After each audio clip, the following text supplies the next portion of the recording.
दोस्तों आज के इस वीडियो में बात करेंगे वन विभाग भर्ती 2025 के बारे में। अगर आप भी फॉरेस्ट गार्ड रिक्रूटमेंट 2025 के लिए आवेदन करने के इच्छुक है तो आप सभी को बता दूं यहाँ पे वैकेंसी अवेलेबल है 15,500 पदों पे। तो ये वैकेंसी आउट हो चुकी है। यहाँ पे इस वैकेंसी में पदों की संख्या के बारे में बात की जाए 15,500 टोटल पद है, जिसमें यहाँ पे वैकेंसी किन किन पदों पे है, फॉरेस्ट गार्ड, रेंजर और वाइल्ड लाइफ गार्ड। यानी कि एक तरीके से अगर आपने ग्रेजुएशन कर रखा है या 10th या 12th क्लास भी पास कर रखा है तो आप एलिजिबल है, अप्लाई कर सकते हैं आज की डेट में। यहाँ पे अप्लाई करने का लिंक बहुत जल्दी शुरू होने जा रहा है। ध्यान रखें यहाँ पे मिड नवंबर में स्टार्ट होने जा रहा है। साथ ही साथ यहाँ पे ये वैकेंसी ऑल ओवर इंडिया महिला और पुरुष अभ्यर्थी दोनों के लिए अवेलेबल रहने वाली है। एक चीज और क्लियर कर दूं, यहाँ पे इस वैकेंसी में 3 से 4 महीने के अंदर अंदर ज्वाइनिंग रहेगी और यहाँ पे ये वैकेंसी ऑल ओवर इंडिया आपके नियर बाई जो भी रीजन है वहां से आप अप्लाई कर लेना, क्योंकि यहाँ पे इसमें जोनल एरिया डिवाइडेड है। यानी कि जिस जोन से आप आते हो वहां से ही आपको अप्लाई करना है, कहीं और अन्य जोन से आप आवेदन ना करें। अभी बात कर लेते हैं डिटेल में। यहाँ पे वन रक्षक, जिसको यहाँ पे फॉरेस्ट गार्ड भी कहा जाता है, और ये जनरल वैकेंसी है जो कि यहाँ पे फुलफिल की जाएगी ऑल ओवर इंडिया। इसके अलावा वन रेंजर पद है, जो एक रेंजर आपका रेंजर जो एरिया होता है वहां पे रेंजर एक पद सर्जित किया जाता है। उसके बाद में नीचे यहाँ पे वन्य जीव रक्षक या वन रक्षक। डिफरेंस बता देता हूँ रक्षक और वन्य जीव रक्षक में। जो वाइल्ड लाइफ सेंचुरीज या नर्सरीज जो होती है, तो यहाँ पे वाइल्ड लाइफ सेंचुरीज में कार्यरत रहता है वन्य जीव रक्षक। तो ये ध्यान रखें आप थोड़ा सा, और कुछ चेंजेस है नहीं इसमें। गार्ड वाली वैकेंसी ये है, और यहाँ पे जो इसकी क्वालिफिकेशन रखी गई है वो 12th क्लास पास रखी गई है। यानी कि आप किसी भी स्ट्रीम से आपने यहाँ पे 12th क्लास पास कर रखी है, आर्ट, साइंस या कॉमर्स, तो आप आवेदन कर सकते हो फॉरेस्ट गार्ड के लिए। रेंजर के लिए यहाँ पे ग्रेजुएशन पास रखी गई है, चाहे वह किसी भी डिग्री किसी भी स्ट्रीम से हो।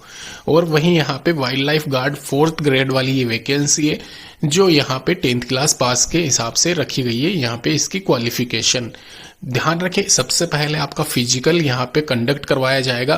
तो अगर आप फिजिकल पास करते हो तो ही आपका यहाँ पे रिटर्न एग्जामिनेशन कंडक्ट किया जाएगा। तो कहीं ना कहीं बहुत कम कट ऑफ इस बार जाने वाली है, क्योंकि इसका फिजिकल स्टैंडर्ड आप सभी को बता दूं 25 किलोमीटर 4 घंटे में आपको करना है। अगर पुरुष हो तो, महिला हो तो 16 किलोमीटर 4 घंटे में यहाँ पे पदचाल होती है। ये एक तरीके से बहुत कम लोग इसको पास कर पाते हैं, और कहीं ना कहीं इसका इफेक्ट पड़ता है आपकी मेरिट लिस्ट में।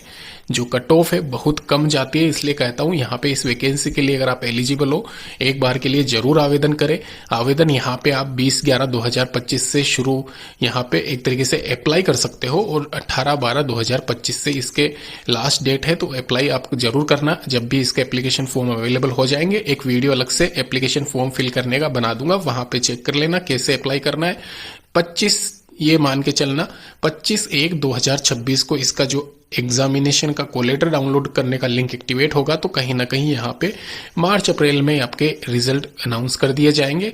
60-65% के आसपास क्राइटेरिया लेके चलना, तो आपका यहाँ पे क्लियर हो जाएगा। पेपर का पैटर्न मैं आपको बता दूं, इसमें कुछ नहीं करना है। खाली अगर आपने थोड़ी बहुत तैयारी कर रखी है तो रिटर्न टेस्ट यहाँ पे लोकल लैंग्वेज जो कि हिंदी है आपकी, रिटर्न एबिलिटी के 50 क्वेश्चन 50 मार्क्स के रहेंगे, और यहाँ पे जीके के 25 क्वेश्चन 25 मार्क्स के रहेंगे, और जनरल इंटेलिजेंस यानी कि एक तरीके से जो रीजनिंग है आपकी वो 25 क्वेश्चन 25 मार्क्स के रहेंगे। तो आराम से पेपर निकल सकता है। 100 क्वेश्चन 100 मार्क्स के रहेंगे। 2 घंटे का पेपर आपको मिलता है। नेगेटिव मार्किंग इसमें रहेगी, ये पहले ही मैं आपको बता दूं, लेकिन फिर भी आराम से आपके 60-65% नंबर बन सकते हैं। अगर आपने एसएससी 10+2 में जीके पढ़ी होगी या फिर कहीं और स्टेट लेवल का एग्जामिनेशन दे रखा होगा, तो यहाँ पे सेंट्रल वाली जीके पूछी जाएगी। पहले ही आपको बता दूं 18 से 28 साल के बीच में अगर आपकी गार्ड के लिए अगर अप्लाई कर रहे हो तो एज रहनी चाहिए, और यहाँ पे इसमें रिलैक्सेशन शामिल है। वहीं यहाँ पे फॉरेस्ट रेंजर के लिए 21 से 35 वर्ष रखी गई है आपका जो एज क्राइटेरिया है वो, और यहाँ पे वाइल्ड लाइफ गार्ड के लिए 18 से 28 साल आपकी आयु सीमा होनी चाहिए। ध्यान रखें 3 साल का ओबीसी को और 5 साल का एससी एसटी को यहाँ पे रिलैक्सेशन मिलता है एज में। और यहाँ पे पूरी डिटेल्स मैंने आपको बता दी है, एप्लीकेशन फीस बता दी है। यहाँ पे आप ध्यान रखें जो सैलरी है इसमें मेंशन की गई है आपकी जो फॉरेस्ट रेंजर की है, लेवल 6 के अकॉर्डिंग यहाँ पे 7वें वेतन आयोग द्वारा आपकी जो सैलरी निर्धारित की गई है। और ध्यान रखें 7वें वेतन के मतलब ये एक तरीके से 2026 में आपकी जो सैलरी है इन सभी में इंक्रीमेंट मान के चलना 3 से 4 हज़ार का। तो इन हैंड सैलरी जो रहेगी वो यहाँ पे मेंशन है, टीए डीए फर्दर अलाउंसेस के साथ में। बाकी की जानकारी नीचे है।